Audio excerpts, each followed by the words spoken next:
తిరుపతిలో బియ్యం ధరలు భవిష్యత్తు సరఫరాపైన ఓ రైస్ మార్ట్ వద్ద ఏర్పాటు చేస్తున్న పాంప్లెట్ ప్రస్తుతం చర్చనీయాంశంగా మారింది. ఎల్నినో ప్రభావంతో రానున్న రోజుల్లో బియ్యం ఉత్పత్తి తగ్గే అవకాశం ఉందని, దీంతో కొరత ఏర్పడే పరిస్థితులు తలెత్తవచ్చని వినియోగదారులు ముందుగానే తమ అవసరాలకు సరిపడా బియ్యాన్ని నిల్వ చేసుకోవాలని సూచించారు.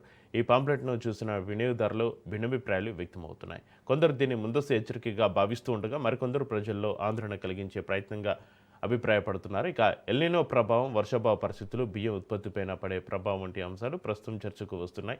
ఈ నేపథ్యంలో పాంప్లెట్ వెనుక ఉన్న కారణాలు, మార్కెట్ పరిస్థితులు, వ్యాపార వర్గాల అంచనాలపైన మా ప్రతినిధి నారాయణ రెడ్డి మరింత సమాచారాన్ని అందిస్తారు. మధ్యతరగతి ప్రజల పూట గడవడం కష్టంగా మారింది.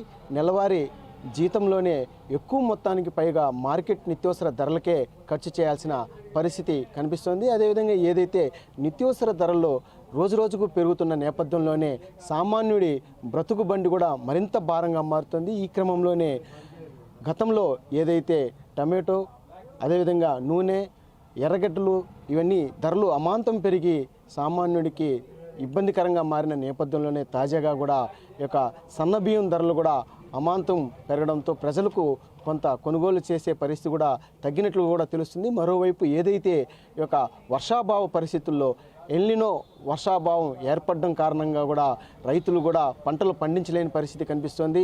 వర్షాలు సకాలంలో పడకపోవడంతో కూడా ఈ యొక్క ఉత్పత్తులు తగ్గి కూడా ధరలు కూడా అమాంతం పెరిగినట్లుగా కూడా తెలుస్తుంది. ప్రస్తుతం మనం తిరుపతిలోని ఓ రైస్ గోడౌన్లో మనం ఉన్నాం. ఇక్కడ చూసినట్లయితే ఇక్కడ అన్ని రకాల బ్రాండెడ్, అదేవిధంగా లోకల్కి సంబంధించిన బియ్యం బస్తాలు కూడా ఉన్నాయి. ఇక్కడ ఒకసారి మనం విజువల్స్లో కూడా చూసినట్టయితే ఏదైతే ఈ యొక్క ధరలు కూడా విపరీతంగా, అంటే రాకెట్ కంటే వేగంగా ఇక్కడ ధరలు పెరుగుతున్న నేపథ్యంలోనే సామాన్య మధ్యతరగతి ప్రజలు కూడా ఈ యొక్క బియ్యాన్ని కొనుగోలు చేయలేని పరిస్థితిలో ఉన్నట్లు కూడా తెలుస్తుంది. అంటే ఒకప్పుడు మనం జనరల్గా అయితే భవిష్యత్తు జీవితం కోసం కూడా ఏదైతే ఒక ఎల్ఐసి పాలసీ వేసుకోండి, లేకంటే ఏదైనా ఒక స్థలాన్ని, ఒక ఫ్లాట్ని కొనండి, లేదా బంగారాన్ని కొనుగోలు చేయండి అని మనం వినుంటాం. అయితే ఈ తాజాగా ఈ యొక్క వర్షాభావ పరిస్థితుల నేపథ్యంలోనే పంటలు పండకపోవడంతో ఈ యొక్క ధరలు కూడా అమాంతం పెరిగినట్టుగా కూడా తెలుస్తుంది. మనం ప్రస్తుతం ఇక్కడ ఒక దుకాణంలో ఉన్నాం. ఈ దుకాణంలో కూడా మనం చూసినట్లయితే ఏదైతే ఈ యొక్క వర్షాలు లేవు, పంటలు పండడం కూడా కష్టంగా మారింది.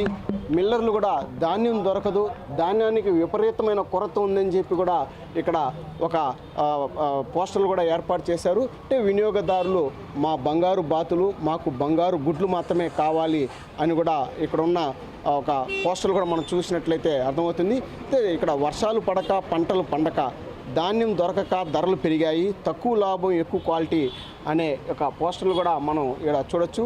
అదేవిధంగా మరోవైపు అంటే వినియోగదారులకు మనవి, ఎల్నినో ఎఫెక్ట్, వర్షాలు లేకపోవడం, అధిక వేడి, పంటలు పండగ, ధాన్యం దొరక్క, మిగిలిన రైతుల వద్ద ఉన్న ధాన్యం ధర పెరిగి, అంటే ఇవన్నీ కూడా మనం ఇక్కడ ఈ పోస్టర్ల ద్వారా కూడా చూడొచ్చు. అంటే ఏదైతే భవిష్యత్తులో కూడా మరింతగా కూడా ధరలు పెరిగే అవకాశం ఉన్న నేపథ్యంలోనే ముందుగా కూడా ఆ యొక్క బియ్యాన్ని కూడా కొనుగోలు చేయమని చెప్పి కూడా అర్థం వచ్చేలాగా కూడా ఈ యొక్క పోస్టర్లు కూడా ఏర్పాటు చేశారు.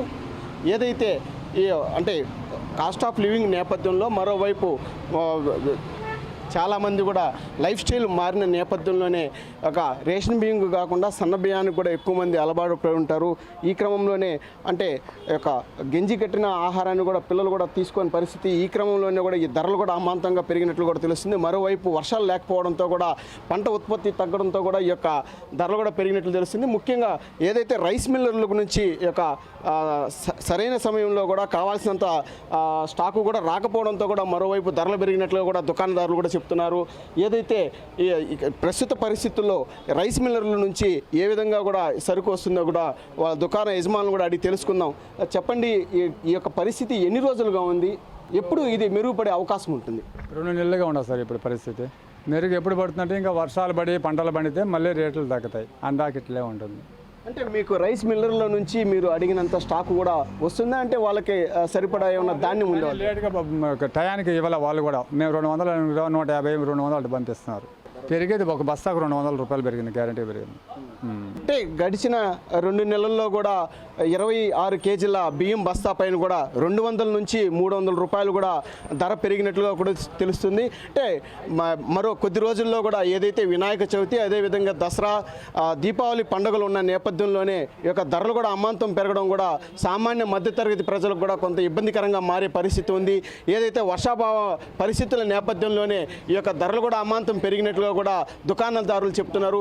మరోవైపు ఇప్పటికీ ఇంకా మరో కొద్ది రోజులు పోతే ఇంకా కూడా ధరలు పెరిగే అవకాశం ఉన్న నేపథ్యంలోనే ముందస్తుగా కొనుగోలు చేసి నిల్వ ఉంచుకోమని చెప్పి కూడా ఓవైపు దుకాణదారులు వినియోగదారులకు చెప్తున్న పరిస్థితి కనిపిస్తుంది. అంటే మొత్తం మీద ఈ గడిచిన 20 రోజుల్లోనే ఈ యొక్క ధరలు కూడా ఆకాశాన్ని అంటుతున్న క్రమంలోనే ఓవైపు వర్షాభావ పరిస్థితుల నేపథ్యం, మరోవైపు ఆధునిక యుగంలో కూడా ఎక్కువ మంది వ్యవసాయం పట్ల మొగ్గు చూపకపోవడం కూడా కొంత ఇట్లాంటి పరిస్థితులు కూడా కారణమని కూడా తెలుస్తుంది. ఎక్కువ మంది కూడా ఈ యొక్క సాఫ్ట్వేర్ రంగంలో కూడా అదేవిధంగా పట్టణీకరణ నేపథ్యంలో కూడా ఈ యొక్క పరిస్థితి కూడా ఏర్పడినట్లు కూడా తెలుస్తుంది. మొత్తం మీద కూడా ప్రజలు కూడా కొంత అప్రమత్తతో ఉండి ఏదైతే వారికి అవసరమైన నిత్యావసర సరుకుల్ని ముందుగా కొనుగోలు చేసి ఉంచుకోవాలని చెప్పి కూడా చెప్తున్న పరిస్థితి కనిపిస్తుంది. కెమెరామెన్ రమణతో నారాయణ, రాజ్ న్యూస్, తిరుపతి.